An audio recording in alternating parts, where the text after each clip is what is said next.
a lone P-51 Mustang soars above a large formation of B-24 bombers, droning into the German heartland. September 1943. A P-51 Mustang takes off from England on what everyone's told is a routine reconnaissance mission. The pilot never comes back. His family gets the telegram. Missing in action, presumed dead. Case closed. 60 years later, hikers stumble across twisted metal buried deep in a Belgian forest, 200 miles from where that plane was supposed to be. Inside the cockpit, still strapped to his seat, they find the pilot's remains. But here's where it gets disturbing. Clutched in his hand is a sealed envelope marked classified.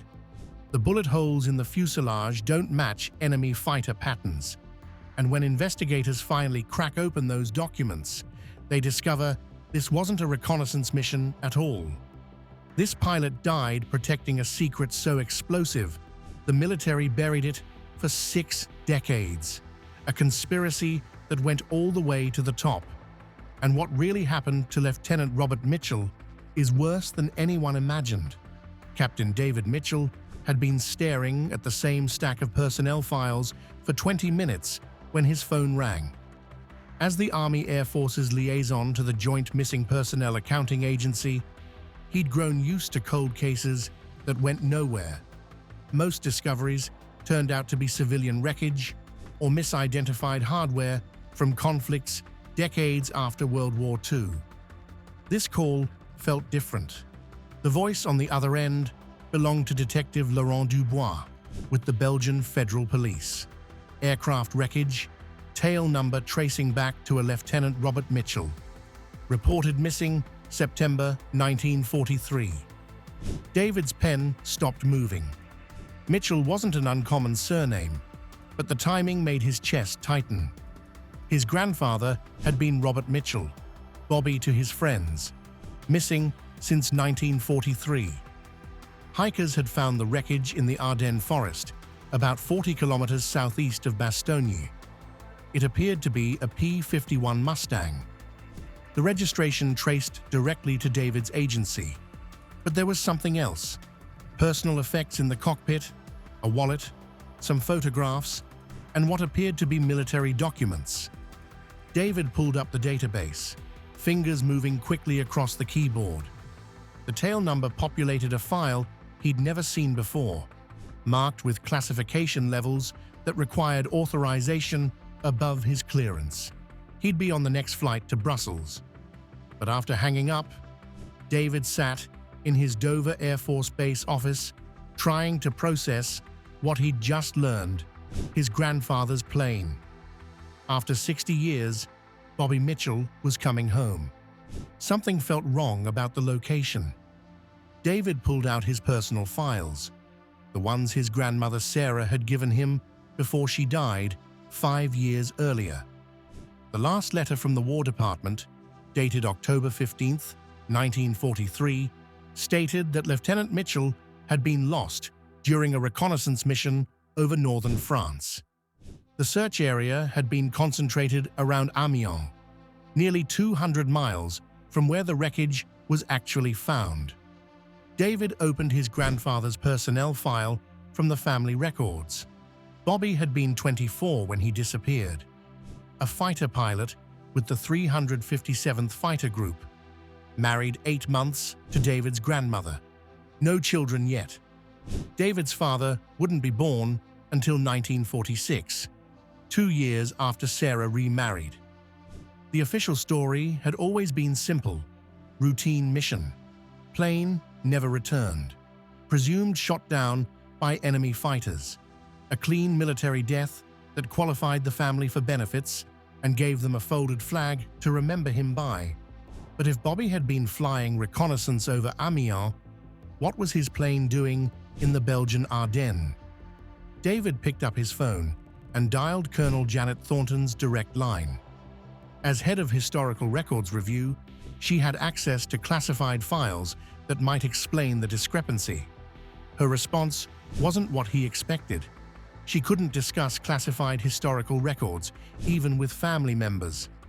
But when David pushed, not as family, but as the JPAC liaison, about to fly to Belgium to identify remains and recover a missing aircraft, Colonel Thornton went quiet for a moment. Send her the coordinates. She'd see what she could find. And David, one more thing. The database showed Bobby's file was under historical review. What did that mean? It meant someone had been asking questions about Lieutenant Robert Mitchell, questions that required answers above her clearance level. David booked his flight to Brussels. As he packed his military identification and investigation materials, he kept thinking about his grandmother's stories. Sarah had always said Bobby was too good a pilot to get lost on a simple reconnaissance mission. She'd insisted something else had happened, something the military hadn't told them. For 60 years, the family had assumed she was just processing grief. Now David wondered if she'd been right all along. Detective Dubois met David at the crash site the next morning. The Belgian officer was in his 50s, methodical and thorough, with the kind of patience that came from decades of police work. The hikers had found it following an old trail when they noticed metal reflecting through the trees.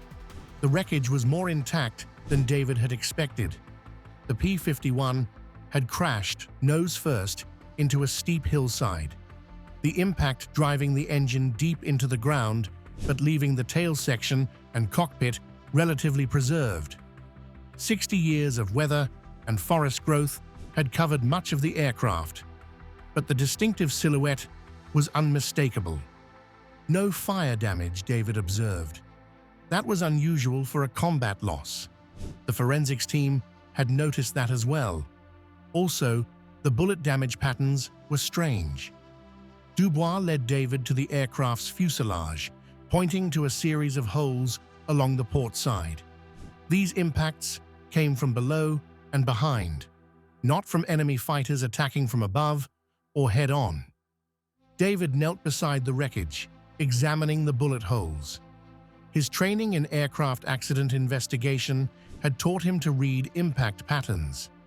These hits suggested the P-51 had been flying low, possibly pursuing or being pursued by ground forces. The personal effects were in evidence bags back at the station, but Dubois could tell him what they'd found. Lieutenant Mitchell's wallet with military identification. 2 photographs, one of a young woman, one of what appeared to be a military unit, and a sealed envelope containing documents. What kind of documents? They hadn't opened it. The envelope was marked classified and appeared to be in good condition, despite 60 years in the elements. They'd thought it best to wait for military authorization. David felt his pulse quicken. If Bobby had been carrying classified documents, it suggested his mission was more than simple reconnaissance. As they walked back through the forest, David's mind raced through possibilities. His grandfather had been shot down while carrying classified materials 200 miles from his supposed mission area by ground forces rather than enemy fighters.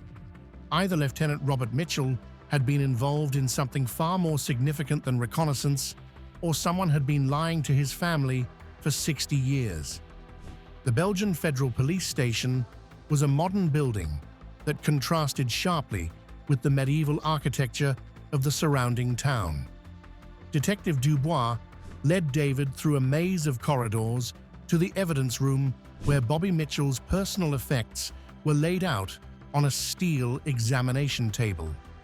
60 years in a crashed aircraft had taken their toll, but the items were remarkably well preserved. David carefully examined his grandfather's military ID card.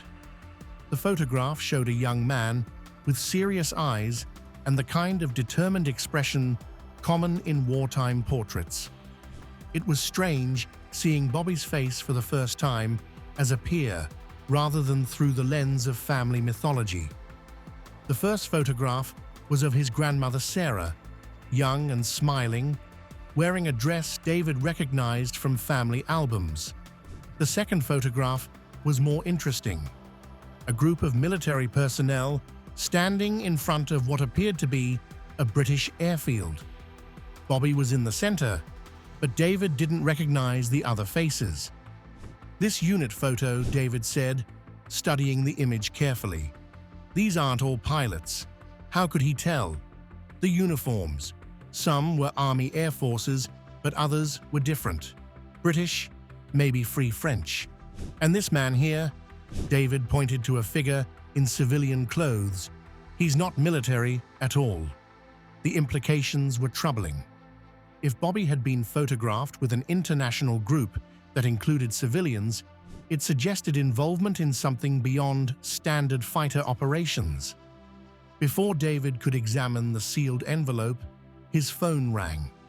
Colonel Thornton. Where was he with the investigation? At the Belgian police station, examining personal effects. He needed authorization to open classified documents found at the crash site. Negative. Do not open anything marked classified. She was flying to Brussels tonight with a team from the Historical Review Board. They'd handle the documents. David felt familiar frustration with military bureaucracy. He was the assigned investigator for this case. If there were operational details that affected... "David, listen carefully. Your grandfather's file has been flagged for review by agencies above my clearance level. This isn't just about family curiosity anymore.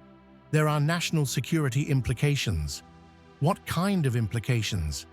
"The kind that get people transferred to desk jobs in Alaska if they ask too many questions. Secure everything and wait for my team." After Thornton hung up, David stared at the sealed envelope on the evidence table.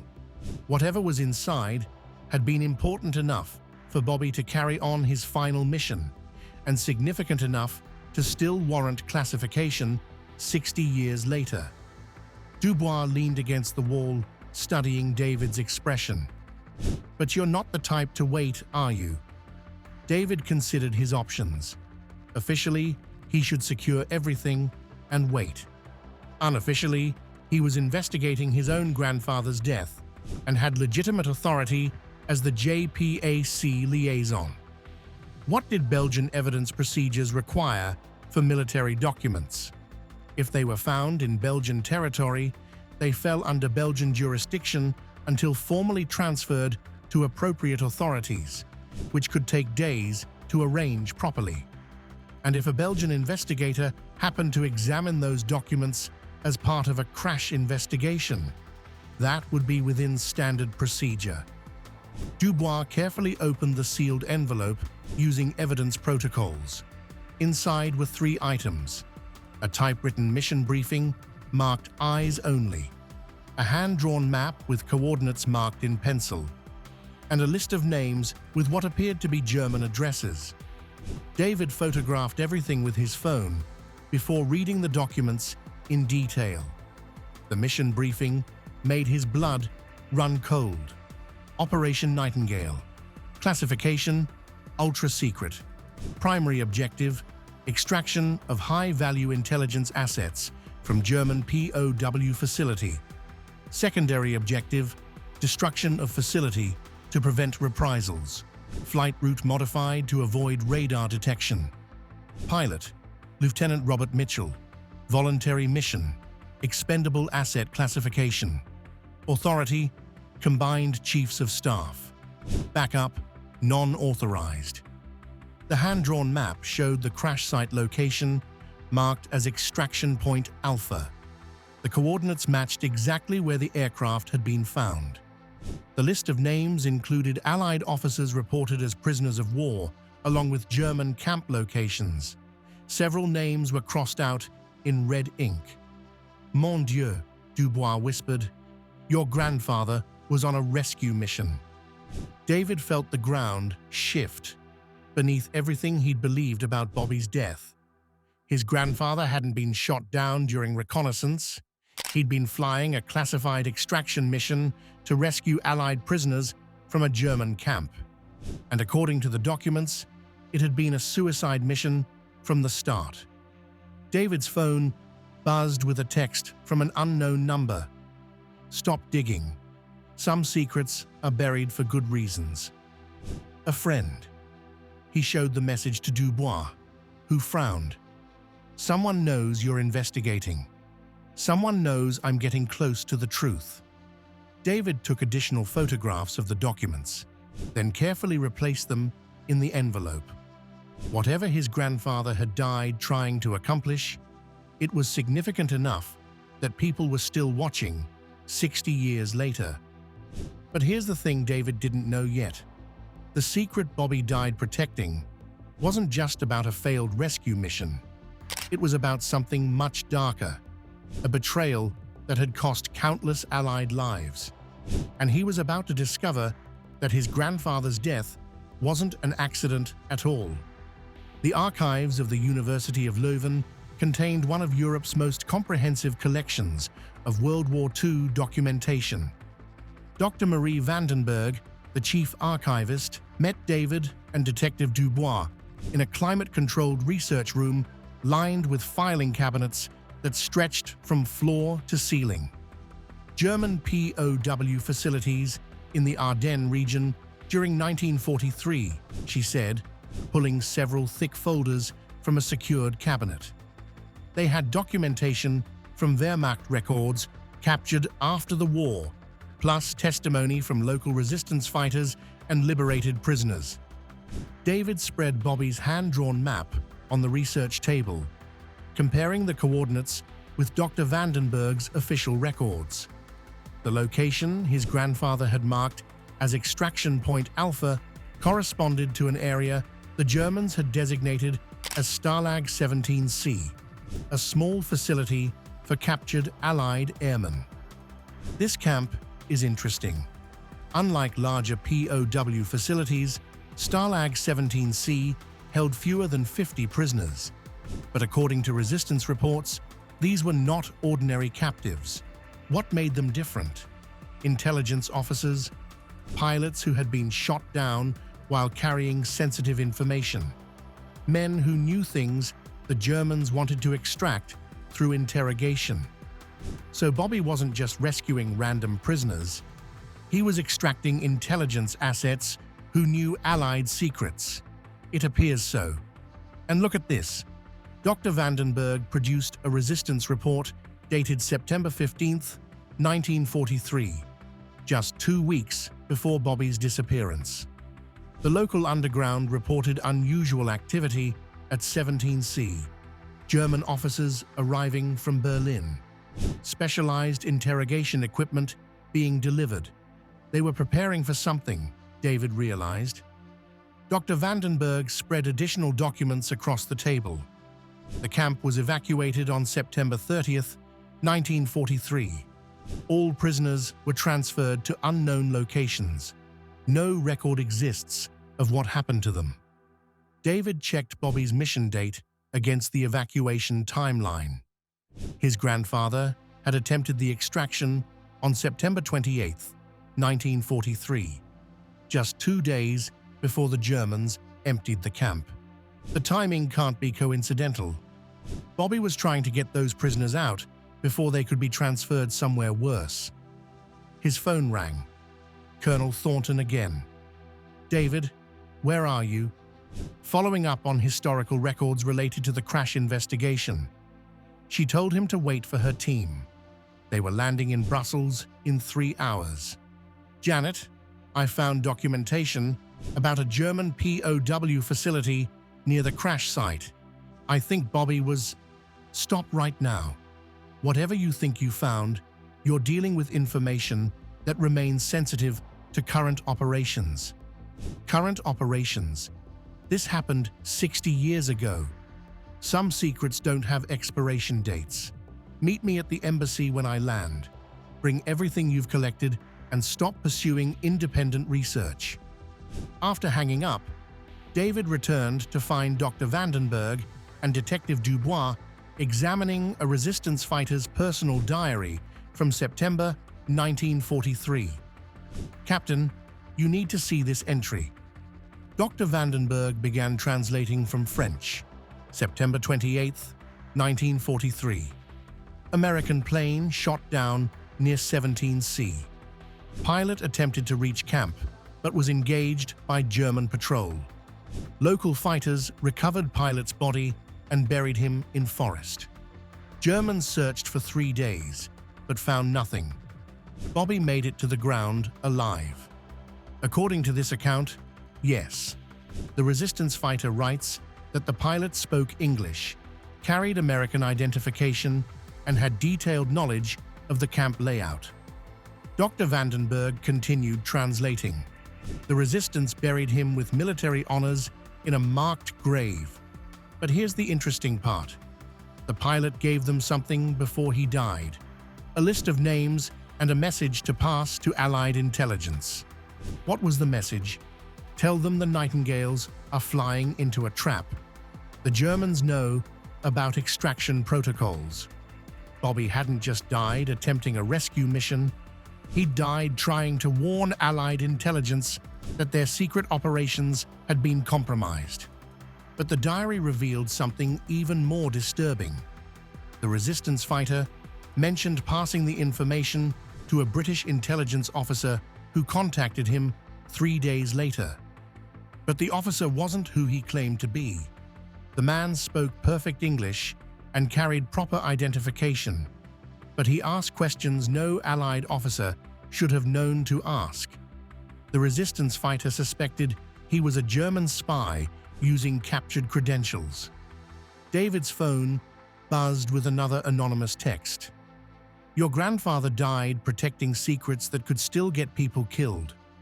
Stop while you can still walk away. Someone really doesn't want you learning the truth, Dubois observed. Or they don't want me learning who betrayed the truth, David replied. Dr. Vandenberg had continued reading. There's more. The resistance fighter mentions that several other Allied extraction missions failed around the same time, always the same pattern. Precise German responses as if they knew exactly when and where the missions would occur. Someone on the Allied side was feeding information to the Germans, and your grandfather discovered it. That's why his mission was classified as expendable asset. Someone wanted him to die rather than return with evidence of betrayal. Bobby hadn't been killed by random enemy action. He'd been sent on a suicide mission by someone who knew he was carrying information that could expose a traitor in Allied intelligence. His phone rang again. This time, the caller ID showed unknown. The voice was elderly, American with a slight tremor of age. Captain Mitchell, my name is Frank Henley. I was a prisoner at Stalag 17C in September 1943. I've been waiting 60 years for someone to ask the right questions about what happened to the pilot who tried to save us. Where are you? Belgium.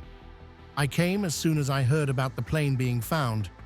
Captain, your grandfather was a hero who died trying to warn Allied command about a traitor in their ranks, but the wrong people got his message first.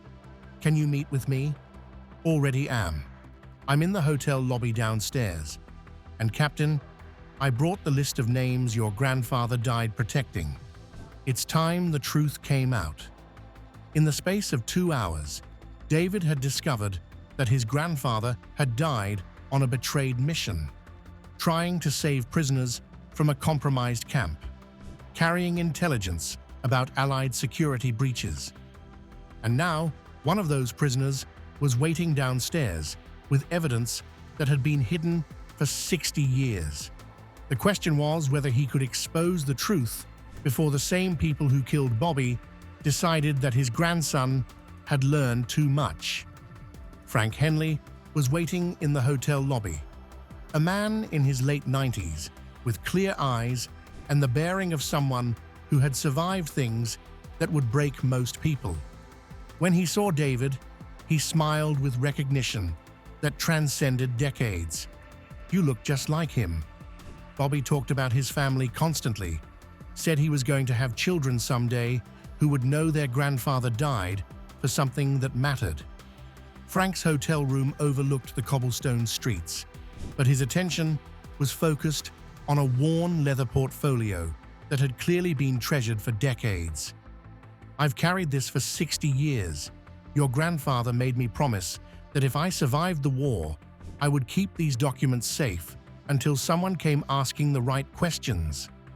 Inside were original papers in Bobby's handwriting, along with German documents and a detailed map of the POW camp. Bobby didn't die in the plane crash. The P-51 went down about half a mile from the camp, but he survived the impact. 2 hours later, he was inside our compound. Your grandfather infiltrated a heavily guarded POW facility. He'd memorized the camp layout, studied German patrol patterns.